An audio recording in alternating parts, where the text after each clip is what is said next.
ನಮಸ್ಕಾರ. ಇವತ್ತಿನ ದಿವಸ ನಾವು ಪಂಜಾಬದ ಲುಧಿಯಾನದಲ್ಲಿ ಸಂಬ್ರಾಲಾದಲ್ಲಿ ಇರ್ತೀವಿ.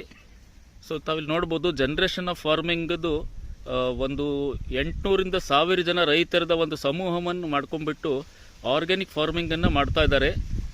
ಸೊ ಅದ್ರ ಬಗ್ಗೆ ನಾವು ಇವತ್ತು ತಿಳ್ಕೊಳ್ಳಿಕ್ಕೆ ವಿಸಿಟ್ ಮಾಡಲಿಕ್ಕೆ ಬಂದಿದ್ದೀವಿ. ಕರ್ನಾಟಕದಿಂದ ನಮ್ಮ ಬೆಟಗೇರಿ ಶಿರಟ್ಟಿ ಗ್ರಾಮದಿಂದ ಬಸವರಾಜ್ ನಾವೀಸರು, ಗದಗ ರೋಡ್ಲಿಂದ ಆನಂದ್ ನರೇಗಲ್ ಅವರು ಬಂದಿದ್ದಾರೆ.